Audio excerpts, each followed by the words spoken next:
My Kisah masuk ke isekai yang dimana cowoknya itu lebih sedikit daripada ceweknya. Jadi para cowok itu gampang dapat pacar lah di sini. Oke, ini manga yang menarik bagi gue karena di sini para cewek yang mengincar cowoknya. Jadi gimana sih nasib MC manga ini? Dia itu dikirim ke isekai ini, padahal dia cuma menjadi cowok yang normal saja. Jadi jangan lupa like, share, subscribe, loncengnya juga, dan kita gas sajalah kalau cerita manganya. Jadi MC manga ini bernama Kata Satu Masato. Dia terkirim ke isekai ini yang dimana jumlah ceweknya itu lebih banyak daripada cowoknya. Dan di saat Masato tahu kalau dia dikirim ke isekai, dia panik karena di dunia sebelumnya itu dia punya teman dan hidup normal. Makanya dia takut berhenti menjadi orang normal. Tapi di sini dia bertemu dengan orang yang mau menjadi pelindung dia dan teman yang menolong dia. Jadi dia senang bisa kenal dengan orang yang baik ke dirinya. Nama teman dia ini adalah Igarashi Komi. Masato juga senang akibat rasio cowok dan ceweknya itu, jadinya cewek secantik Komi ini mau dekat dengan dirinya. Karena di dunia sebelumnya itu pasti mustahil. Makanya di isekai ini dia bakal berusaha hidup sebagai orang normal. Jadi kita balik seminggu yang lalu ke sudut pandangnya Komi, yang dimana pas dia lagi berangkat sekolah ada cowok yang ngerit Komi. Jelas Komi benci dengan cowok yang kayak gitu karena mereka tanpa melakukan apapun pasti bakal dipilih sama cewek. Bahkan ada cowok yang sok ngeris Komi padahal dia itu biasa saja. Jelas Komi benci soal itu. Teman dia juga mengajak Komi lebih berusaha agar dipilih sama cowok nantinya. Komi merasa kalau dirinya itu aneh. Dia tahu kalau cowok itu langka di sini. Dan para cowok itu di posisi yang dapat memilihnya. Temannya tanya, apa Komi tertarik dengan seseorang? Komi bilang enggak, karena idaman dia itu cowok yang baik dan menganggap dirinya itu setara. Jelas dia penasaran, memangnya ada cowok seperti itukah? Lalu di koridor kampus, Komi melihat Masato yang lagi kebingungan. Di sini seharusnya Masato bakal dikelilingi sama banyak cewek. Dan Komi merasakan sesuatu yang berbeda dari Masato dengan cowok lainnya. Komi ragu-ragu mendekati Masato, dan Komi mengajak ngobrol Masato. Dan Masato membalas dengan senyuman natural dia. Komi jelas kaget karena belum pernah ada cowok yang senyum begitu ke dirinya, dan Komi bilang kalau dia mau menolong Masato. Komi jelas panik, tapi Masato dengan senang menerima pertolongannya Komi. Lalu mereka membahas kelasnya, dan Komi bilang kalau dia itu juga murid baru. Masato jelas senang karena bisa ngobrol bareng dengan murid baru, karena dia itu nggak punya teman. Lalu Masato memperkenalkan dirinya. Komi jelas senang karena akhirnya bisa bertemu dengan cowok idaman dia. Mereka lanjut membicarakan kelas itu, dan Komi memiliki ide supaya dia bisa selalu bersama dengan Masato. Jadinya dia menyarankan mereka mengambil kelas yang sama supaya waktu mereka itu bersamaan. Komi jelas panik dengan idenya sendiri. Dia mengira Masato bakal menolak ide itu. Tapi Masato kagum dengan idenya Komi, dan Masato juga tanya apa itu nggak apa-apa buat Komi nantinya. Komi jelas bilang nggak apa-apa. Lalu mereka akan berpisah, dan di sini Masato minta satu hal ke Komi. Jadi Masato itu mau temenan dengan Komi. Dan jelas Komi menerima permintaan pertemanannya Masato. Masato jelas senang. Akhirnya sekarang dia bisa menantikan kehidupan kampus dia. Lalu mereka berpisah. Setelah berpisah, Komi hatinya itu dag-dig-dug, dan dia hanya ingin Masato untuk dirinya sendiri. Balik ke masa sekarang, Komi yang gak kesel dengan Masato yang gampang banget digodain sama cewek lainnya. Lalu Masato memberikan Komi permen karena tadi dia ditolong sama Komi. Komi jelas senang dan berjanji ke dirinya sendiri kalau dia pasti akan menjadi pacarnya Masato. Jadi, orang yang menjadi pelindungnya Masato setelah dikirim ke sini adalah Sukuda Aika.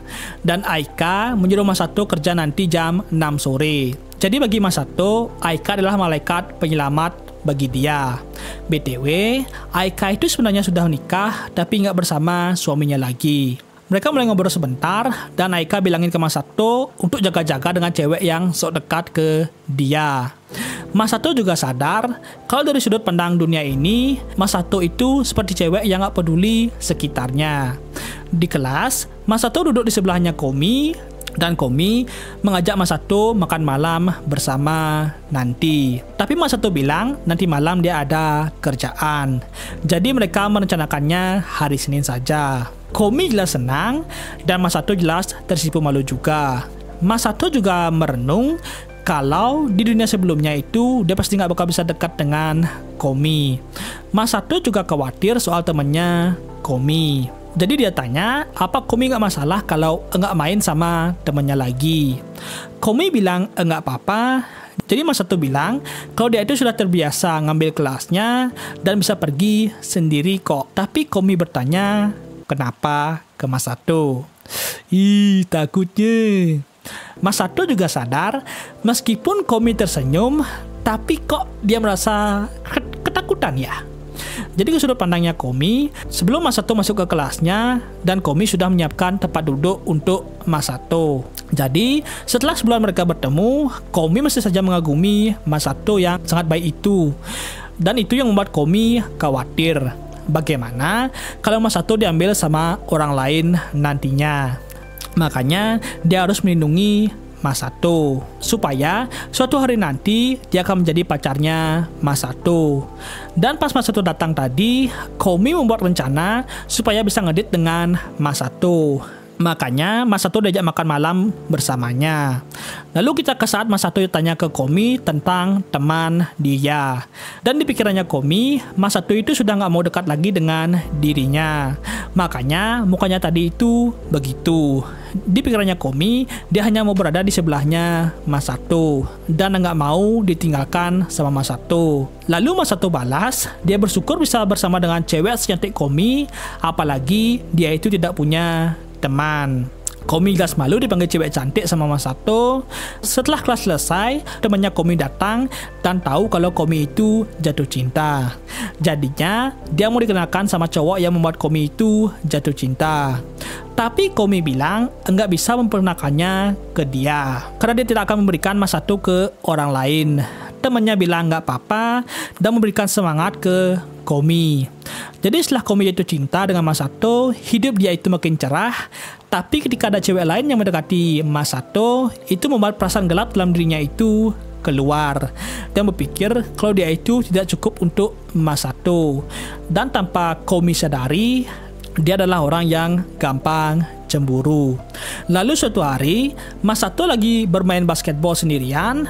Dia itu suka olahraga, tapi nggak bisa bermain dengan biasanya.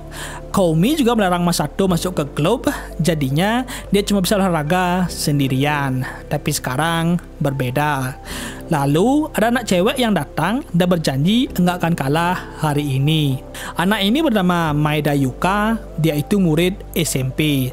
Awalnya Yuka cuma melihat Masato latihan sendiri, tapi suatu hari Yuka ngajak Masato duel basketball. Dan sejak saat itu dia mulai dekat dengan Yuka. Apalagi Yuka itu jago mainnya. Dan yap, ada sedikit kejadian yang membuat Yuka jatuh di atas Masato dan Yuka pingsan karena dirinya itu malu. Jadi sekarang ke sisinya Yuka sebulan yang lalu, Yuka sama teman dia lagi ngobrol soal cowok di kelas mereka yang gak sopan banget ke Yuka. Dan Yuka benci soal itu. Dirinya itu lebih tinggi dari cewek lainnya dan dia itu selalu diperhatikan. Padahal dia itu lebih suka bermain basketball. Dan temannya Yuka bilang kalau Yuka itu orang mesum tersembunyi. Yuka jelas menyangkal itu, tapi temannya bilang kalau Yuka suka senyum sendiri pas baca buku begituan di kelasnya. Yuka jelas malu dan berpikir dia itu juga suka sama cowok kok. Lalu di lapangan basket, itu pertama kalinya Yuka melihat Masato. Dan Yuka kagum dengan Masato yang hebat banget dalam bermain basketball. Apalagi Masato itu tampan dan itu membuat hati dia dag-dig-dug. Lalu Masato akan pergi dan Yuka memperkuatkan dirinya mengobrol sama Masato dan mengajaknya main bareng. Tapi hari itu dia gak berani ngobrol dan Masato pergi. Jadinya Yuka berusaha untuk ngobrol sama Masato nantinya. Makanya setiap hari dia ke sana supaya bisa bertemu dengan Masato. Dan akhirnya Yuka bisa bertemu Masato. Yuka jelas masih kagum dengan Masato. Jadi di saat Masato mau pergi, Yuka mengajak Masato duel. Dan mulai saat itu Yuka mulai dekat dengan Masato. Apalagi sebelumnya Yuka tidak pernah kalah main basketball. Lalu Yuka lupa bawa minumannya dan Masato memberikan air punya dia. Dan Yuka berpikir kalau ini bakal menjadi ciuman tidak langsung. Dan Yuka yang pikirannya itu kemana-mana, dia pingsan karena malu sendiri. Balik ke masa sekarang, Yuka yang ingat kejadian hari itu. Lalu Masato bilang, karena sudah larut, jadi mereka harus pulang. Dan Masato berjanji ke Yuka kalau minggu depan dia bakal kesini lagi. Dan Yuka jelas malu. Dan sebelum pergi, Masato memberikan Yuka handuk dia supaya Yuka membersihkan keringatnya. Yap, apa yang dilakukan Yuka dengan handuk itu? Dia mencium handuknya Masato. Jadi, Masato itu kerja di sebuah bar cowok, dan ini adalah kesepakatan yang diberikan sama Aika. Dan Masato yang masih bawah umur nggak bisa minum bersama, oleh sebab itu dia jarang mendapatkan pelanggan. Lalu senpai dia bilang kalau Masato mendapatkan panggilan dari orang langganan dia. Lalu Masato bertemu dengan pelanggan itu yang bernama Mochizuki Sera. Dan Sera itu tsundere. Dan bilang ke Masato kalau dia seharusnya senang karena dia itu ada di sini. Masato sih ketawa saja dan bilang kalau mereka itu memang cocok. Lalu Sera digodain sama senpai dia dan Sera jelas tsundere. Lalu Masato berterima kasih karena cuma Sera doang yang mau memesan waktu dia. Sera jelas senang karena Masato berpikir begitu soal dirinya. Dan Masato senang karena Sera itu juga senang. Karena pas pertama kalinya dia bertemu dengan Sera, Sera itu kelihatan murung. Tapi sekarang Sera kelihatan menikmati waktunya.